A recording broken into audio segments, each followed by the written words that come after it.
তুমি মা নও সুবিনয়। তোমার অসীম সৌভাগ্য যে মা হয়ে সন্তানকে তোমার ছেড়ে আসতে হয়নি।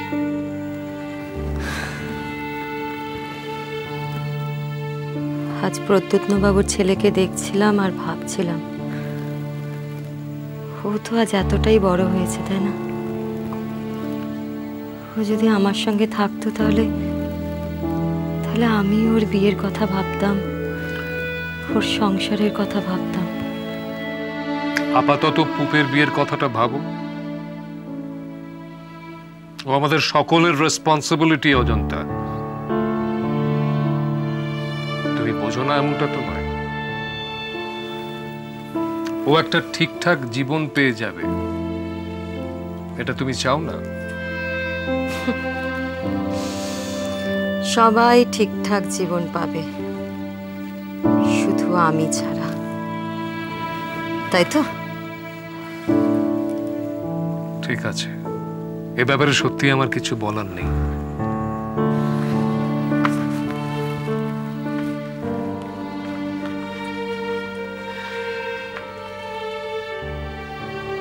তাহলে তখন রাজি হয়েছিলে কেন আমাকে বিয়ে করতে?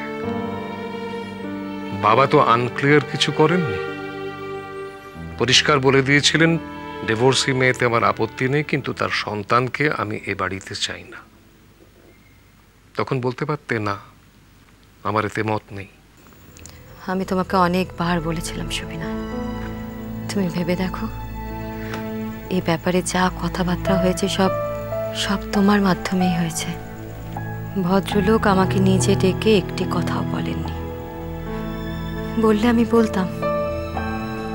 আমি তোমাকে বলেছিলাম যে আমি ছেলেকে ছেড়ে আসতে পারবো না।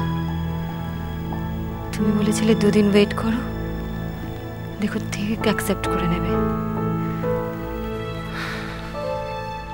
ভেবেছিলাম তোমার বাবা, তুমি ভালো বুঝবে। কি করছে এখন? কোথায় আছে জানো? না, যতদিন স্কুল কলেজে পড়তো তোমাদের বাড়ির থেকে লুকিয়ে গাড়িতে বসে গাড়ির ভেতর থেকে ওকে দেখতাম। স্কুল থেকে বেরোলো, হজমি খেলো, ফুচকা খেলো। এখন আর রাস্তায় রাস্তায় ওকে কোথায় খুঁজবো বলো? ওরা বোধহয় এবার এগোবেন, তুমি একবার যাবে? ছিলাম তো এতক্ষণ, তুমি যাও, দেখা করে এসো। বাড়ির সবার যাওয়ার দরকার আছে? না, ঠিক আছে। বলি, তুমি শুয়ে পড়েছো? বাবা কোথায়? এখনো ওদের সঙ্গেই আছেন? না, রূপা এসে শুতে পাঠালো। তবে বাবার কাছে বোধহয় কেউ একজন এসেছেন, বাবা তার সঙ্গে কথা বলছেন। এত রাতে আবার কে এসেছে? জানি না, তবে মনে হয় জরুরি। রানীও তো ঘর থেকে বেরিয়ে এসেছে, তখনও দরজা বন্ধ ছিল। তো কেউ নেই সেখানে? একজন অপরিচিত লোকের সঙ্গে বাবা একা ঘরে? না, সাক্ষ্য আছে, বসে আছে দরজার বাইরে। রানী বলেছে কান খাড়া রাখতে। তাহলে একবার যাও নিচে, ওদের রওনা করিয়ে দিয়ে এসো। কতদিন হলো চলছে এটা? কবে থেকে শুরু হয়েছে ঠিক বলতে পারবো না, তবে আমার নজরে আসে মাস 3 আগে। কোনো প্রমাণ আছে না অনুমান? দেখুন, 4 বছর হলো আমাদের বিয়ে হয়েছে, তারও 3 বছর আগে থেকে আমাদের আলাপ। আমরা দুজনের খুব কাছের। তবে এখন তো মনে হচ্ছে সবটাই ভুল। কোথাও একটা গন্ডগোল হয়েছে। ও কিন্তু খুব ট্রান্সপারেন্ট, জানেন, আমার কাছে কোনো কথাই লুকোয় না। আপনার স্ত্রীর সঙ্গে এই বিষয় নিয়ে কি আপনার সরাসরি কোনো কথা হয়েছে? হ্যাঁ, হয়েছে, বেশ কয়েকবার হয়েছে। উনি স্বীকার করেছেন? প্রথম দিকটায় পাশ কাটিয়ে যাওয়ার মতো উত্তর দিত, গত কয়েকবার নিজেই স্বীকার করেছে। ছোটনের সঙ্গে আলাপ আছে? কে ছোট? চন্দ্রহাস, আমার ছোট ছেলে। না, সেভাবে নেই। ওই স্টেজে দু একবার অভিনয় করতে দেখেছি দূর থেকে।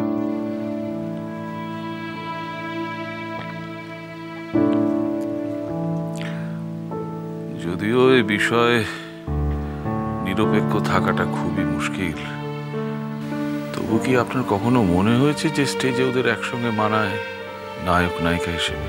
না, মিতুলকে আমার সঙ্গে সব থেকে বেশি মানায়। বাহ, এত জোর আপনার স্ত্রীর উপর, এতটা বিশ্বাস। আপনি বারণ করলেই তো সব থেকে বেশি কাজ হওয়ার কথা। মিতুলের উপর আর কোনো বিশ্বাস, কোনো জোর আমার নেই। এই যে এক্ষুনি বললেন আপনার সঙ্গে তাকে সব থেকে বেশি মানায়, এটা জোরের কথা নয়? হয়তো এটা আমার ইচ্ছে, ওর ইচ্ছে নয়। আমি তো জোর করে ওকে ইচ্ছে করাতে পারি না। আপনি কি করেন? ব্যাংকে চাকরি করি, আপাতত ছুটিতে আছি। কেন? কোথাও যেতে ইচ্ছে করে না। বন্ধু বান্ধবের বাড়ি, সিনেমা, অফিস কিংবা মায়ের কাছে, কোথাও না। খালি মনে হয় সবাই বোধহয় সবকিছু বুঝতে পেরেছে আর আড়াল থেকে টিটকিরি মারছে। আমার কাছে এলেন কেন?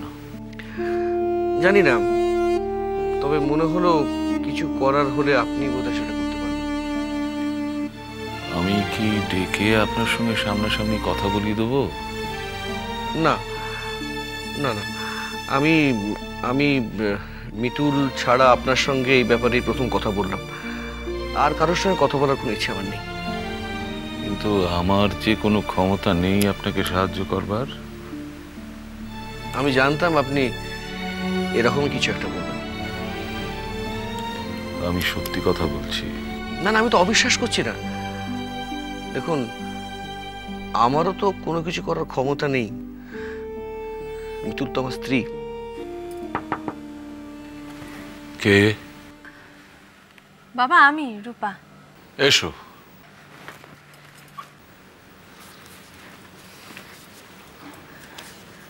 শুনলেন না এখনো? এই ভদ্রলোক এসেছেন জরুরি কথা বলতে। ও, নমস্কার। সন্ধেবেলা একটা লেখা শেষ করলাম, কালকে জমা দিতে হবে। ভাবলাম আপনাকে দিয়ে একবার দেখিয়ে নিই। এখন দেখতে হবে না, কালকে সকালে একবার দেখে নেবেন, তাহলেই হবে। আসছি। এক মিনিট, আলাপ করে দিই। আমার ছোট বৌমা শতরূপা, চন্দ্রহাসের স্ত্রী।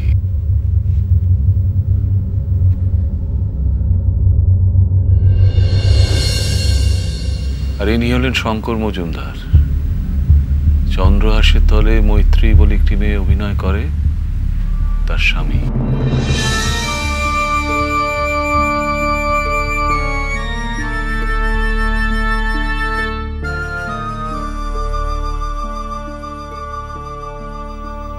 আমি আসি, আপনারা কথা বলুন।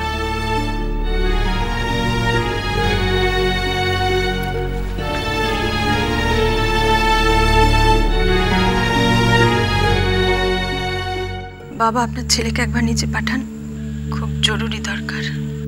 হ্যাঁ, নিশ্চয়ই। কি হলো কি? বললাম তো বাবার ঘরের।